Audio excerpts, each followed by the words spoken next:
All right, the time being 6 o'clock, I'm going to call the Board of Health meeting to order. All members are present with the exception of Clay Kelly. Would everybody please stand and join me in the Pledge of Allegiance? I pledge allegiance to the flag of the United States of America and to the republic for which it stands, one nation, under God, indivisible, with liberty and justice for all. Thank you. You may be seated.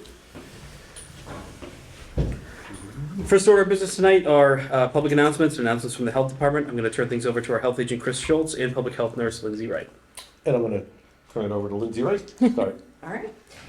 Health Department has drafted a statement with the public health emergency declaration ending that we just wanted to read so that the board was aware and that the community could hear it. So, with the ending of the public health emergency declaration having occurred last Thursday, May 11th, 2023, the Health Department in Abington wanted to take a moment to reflect as we move forward from a pandemic state of COVID-19 into an endemic state.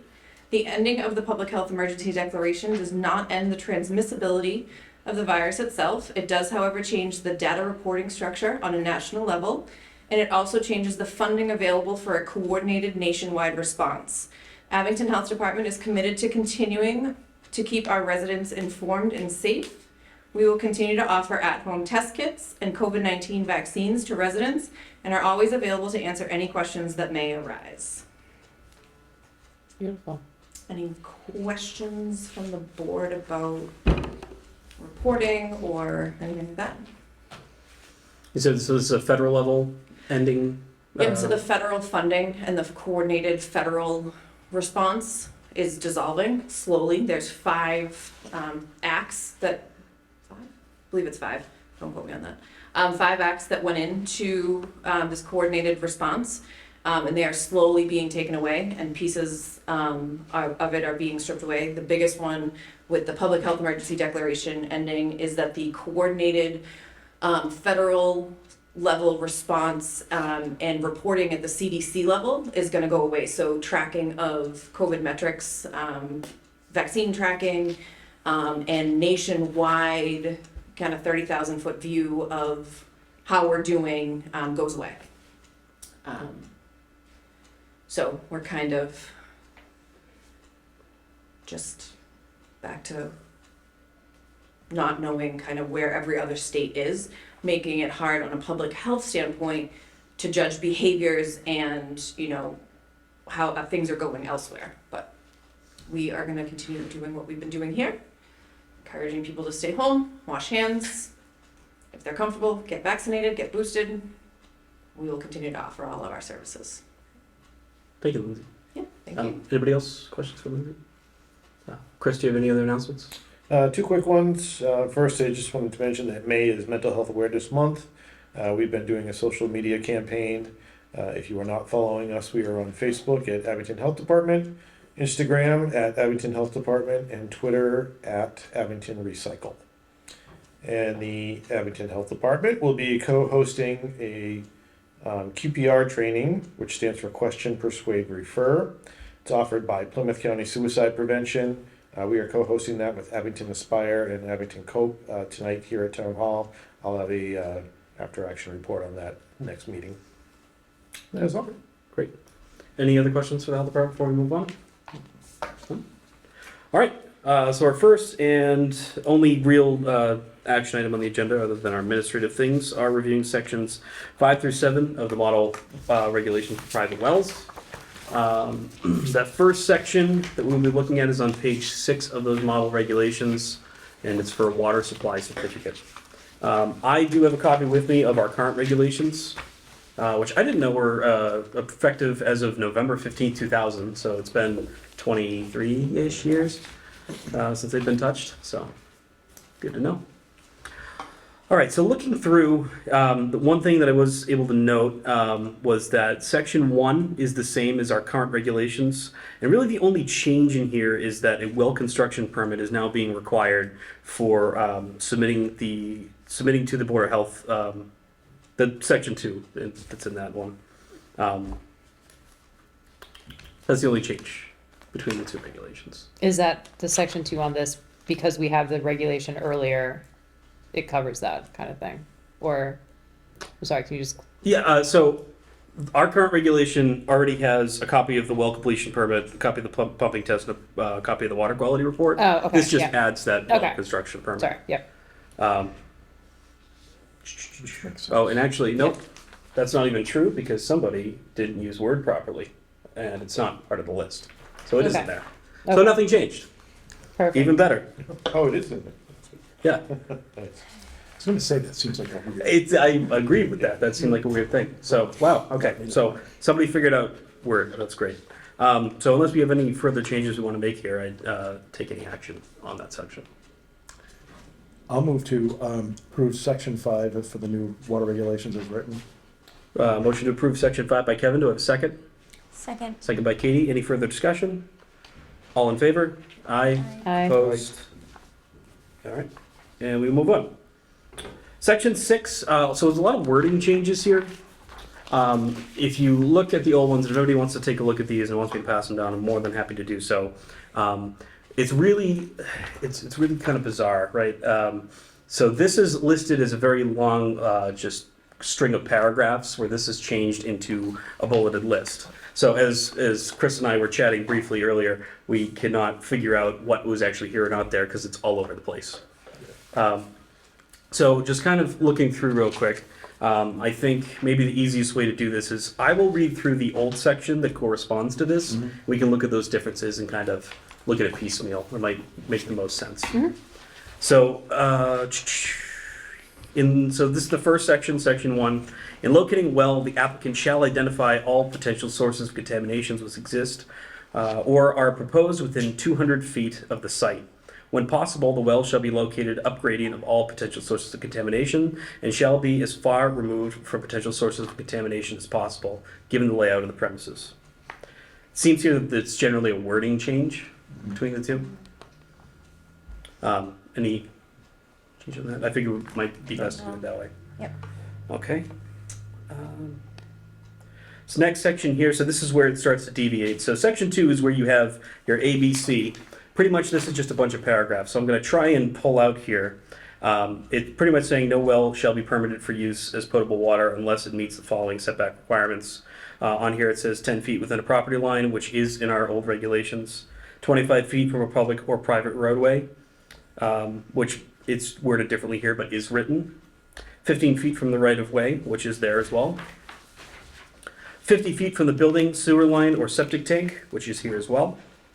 100 feet from a leaching field or dry well, that is also listed in the old regulations.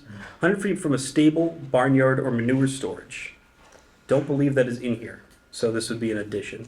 And I don't think that affects too many people in Abington. No, it No, does but it's not. good to have for that Yes. instance. No. We should cover all our bases, but I yes, know. Yeah. absolutely. We also have 250 feet from an underground fuel storage or pesticide tank, which is not in this at all. So far. Cool. And 25 feet from any surface water, including but not limited to wetlands, which is worded differently. Basically, it says the high watermark of any lake, pond, river, stream, ditch. Similar situation here. It's just worded in less terms. So really, it's just that one change added. 2. F and G, right? Yes, thank you. Yeah.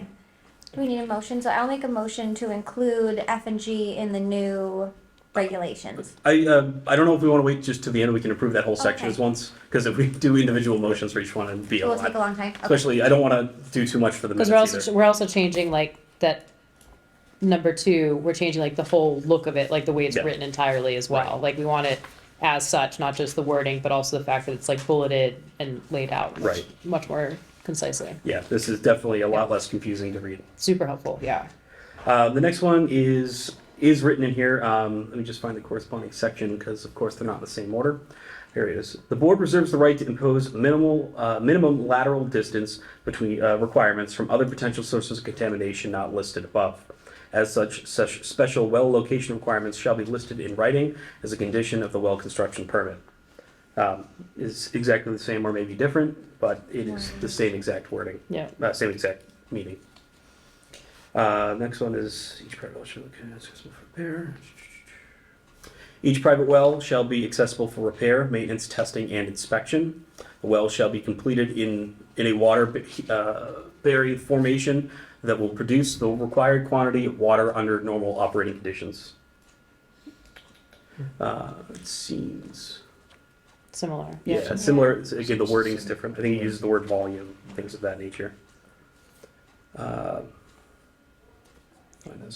right, so section 5, water supply lines shall be installed at least 10 feet from and 18 inches above any sewer line. Whenever water supply lines cross sewer lines, both pipes shall be constructed of class 150 pressure pipe and shall be pressure tested to assure water tightness.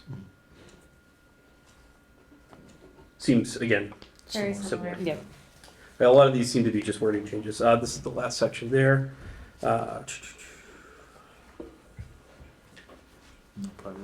Right. If it's in here, it's worded differently. So this may not be part of this. I actually don't see it. So this looks to be new. Cool, okay. So just for that new section, it's no private well. Yeah, all this section is saying that a private well couldn't Right. be tapped into a public water Yes, source. yeah. Which is, I. Sounds like there was a use case for that. Rational.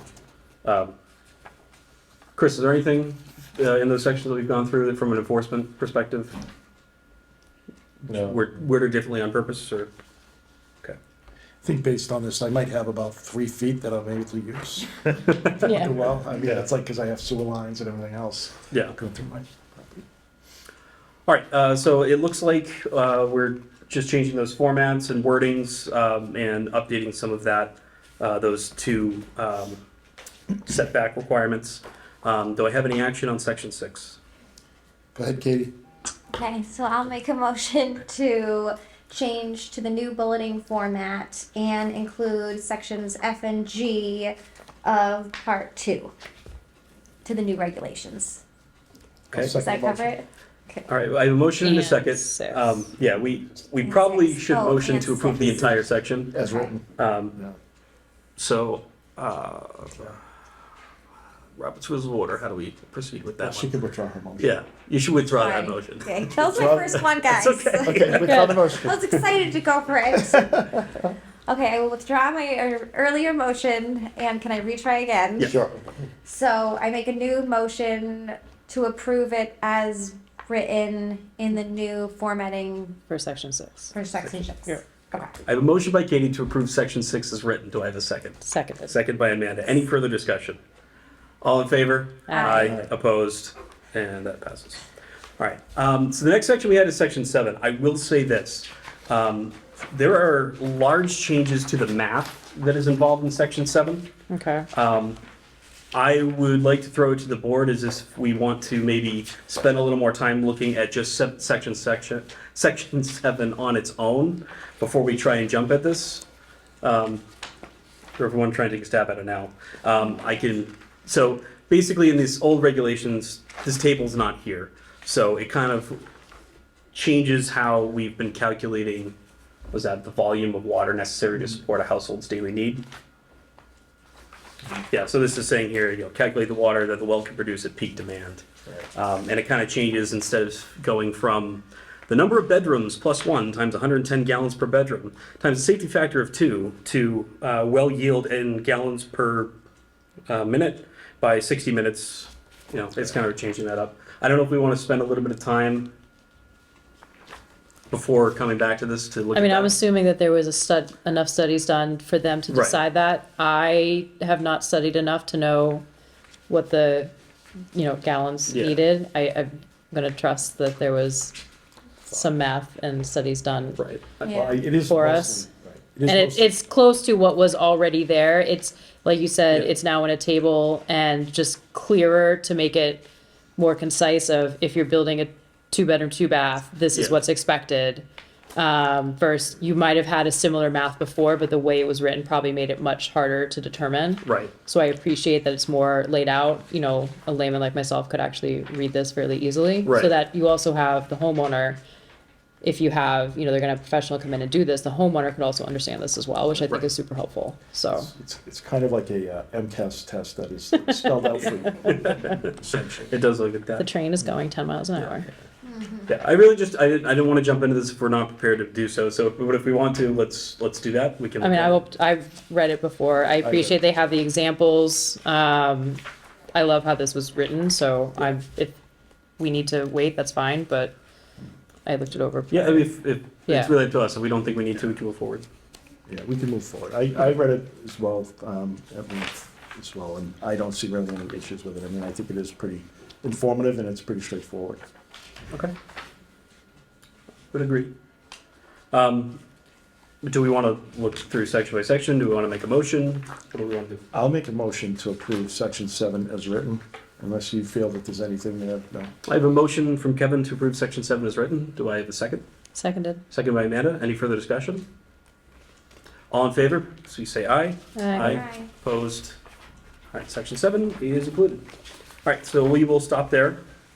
So we will probably, so the big section that we'll need to look at is water quality testing requirements, because those are where the bulk of the changes are for this. Okay. So we will probably take section 8 by itself, if not with section 9, just so we can spend a decent amount of time looking at the bulk of the changes for that. All right. I would say, and also with the restrictions on water and all of that, that this might become more of an issue and, you know, going forward over the next several years for development in Abington. Right. Mm. Okay. Next, so any further discussion on private wells or anything before we move on? No? Okay. All right, the next item is to vote to approve the minutes of May 1st, 2023. I do want to take the time to thank Katie for taking this on. It's definitely been a huge help in it, administratively for us to get this done. Do I have any discussion or action? I'll make a Do I motion. have to vote because I wrote them? Yeah. Yeah. Okay. I'll make a motion to approve the minutes of May 1st as written. Motion by Kevin to approve the minutes of May 1st as written. Do I have a second? Second. Second by Katie. Any further discussion? All in favor? Aye. Aye. Opposed? And minutes are approved. Thank you.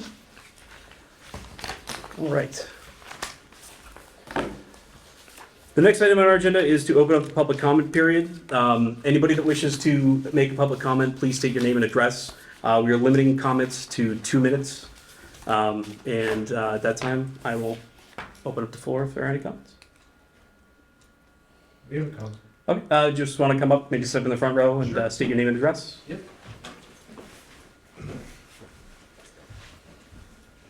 My name is Brendan Barlock. I reside at 107 Royal Dane Lane, also known as 107 North Ave. We experienced a fire on the early morning of May 3rd in the unit directly above ours. The fire department came in, extinguished the fire, deemed it safe for us to come back in right after they extinguished the fire. The next day, we had Service Master come in, install dehumidifiers and blowers. The dehumidifiers produced wastewater that was routed into our kitchen sink where we cook and eat. We're being told that they plan on demolishing approximately half of our apartment, so that would be both bedrooms and half of the living room, which leaves us with nowhere to sleep. I believe this is a violation of the Massachusetts Sanitary Code, and I would like to hear the board's opinion on this matter. Okay.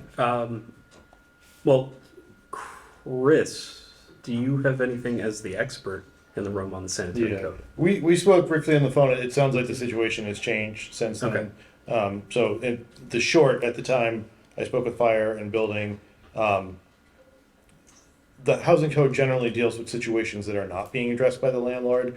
So if it's actively being worked on, there is not much we can do because our action would be to write a correction order forcing him to do the work, and it's being done. A demo of the apartment's a different situation. If you want to talk with me after the meeting, we can schedule an inspection and go from there. Yeah, I would appreciate an inspection. And also, like, the situation has evolved slightly because, I mean, now we're over a week and a half into this. So the equipment, the remediation has been removed. Holes have been poked in walls and ceilings to check for asbestos and lead. We have significant water damage. Like I said, most of the damage is concentrated above our bed in our master bedroom. So it's significant enough that they want to remove all that drywall, the floors, the ceilings, everything, Why you stay there? while we stay there. This is the issue. No, nobody has helped us to do anything. And if I could have my own 2 minutes, So yeah, state your name and address. Yeah. My name's Laura Farnell. I also live at 107 Royal Dane Lane. I apologize, I'm a little bit more emotional about the situation. They are telling us that we have water damage all the way down to our carpets. They're also sitting on it due to insurance. We all know how that is. They're also sitting on it due to this lead and asbestos test that they do not know whether or not it's in our apartment, and they have been in our bedrooms, putting holes into the ceiling at this point, probably just checking for moisture levels in the ceiling.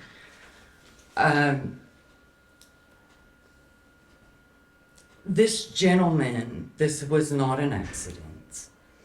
There was a small blurb in the newspaper. This gentleman set himself on fire in the bedroom above mine. There was body, there was gross stuff around.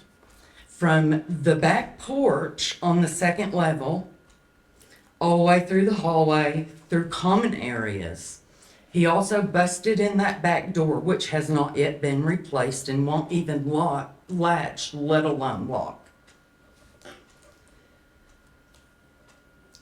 The gentleman's wife is still living in the apartment that caught on fire.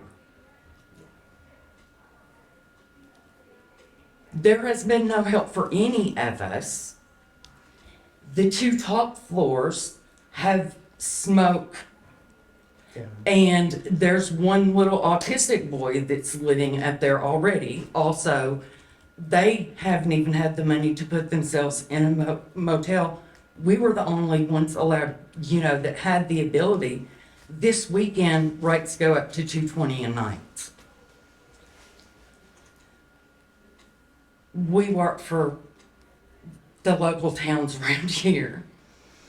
My Serve Safe license says that these are not good standards. I can't even have children in this condition in the high school in Hanover. He can't have water in West Bridgewater at this level. And we have people that are living in a building that has had a fire inside of it. And when it was brought to the health inspectors, it was, well, it's not a favorable condition. And he didn't find the need to come to our apartment to even look at what we had just said to him, or what Brendan had just said to him at the time. He said it was not favorable.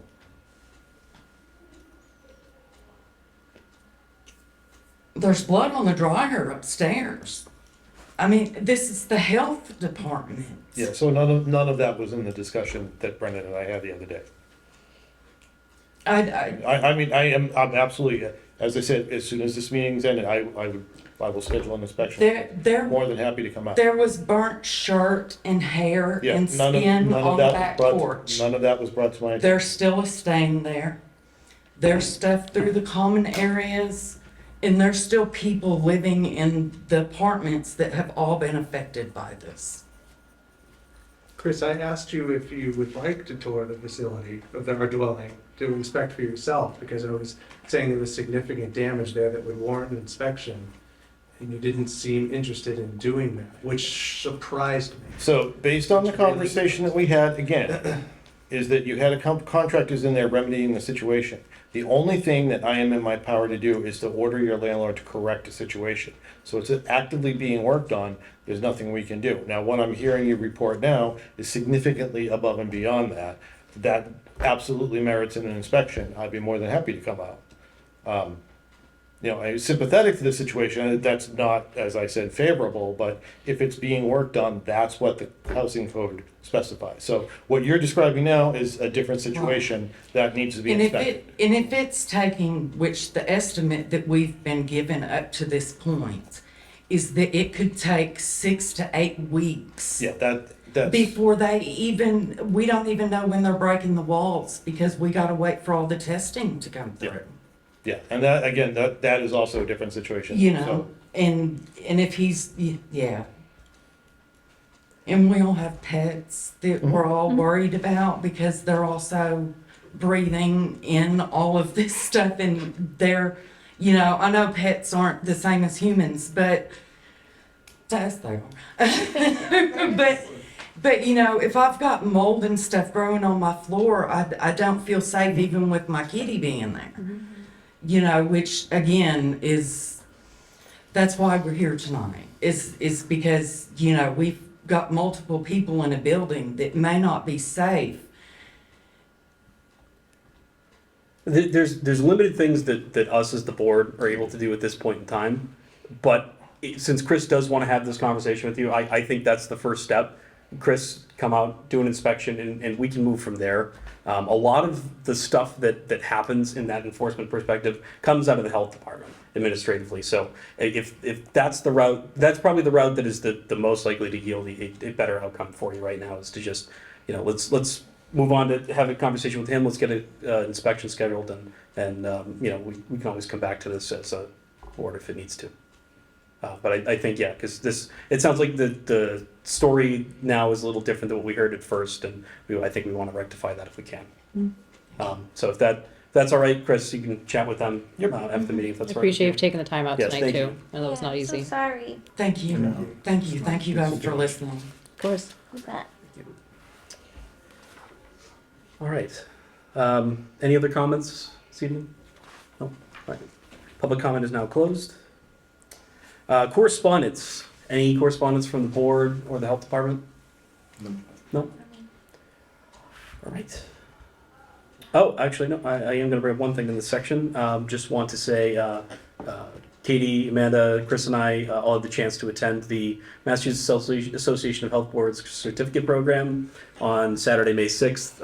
You know, they really run a great program there, and were able to provide us with a lot of great tools to come back and work on protecting public health. So definitely excited about that, and happy to attend that once again this year. And thank you all for taking the time out of your busy lives. Beautiful spring day to be inside, Yes. but we learned a lot. It No was really summer. hard to be inside, but we did learn a lot. So I was in a bowling. it equaled out. Yeah. It was a beautiful No better day. Saturday spent than with Mike and Cheryl. It was very helpful. It was a beautiful day. And with that, it's the end of our agenda. Do I have a motion to adjourn? Motion to adjourn? Second. Okay, a motion to adjourn by Katie, second by Kevin. All those in favor? Aye. Opposed? We are adjourned.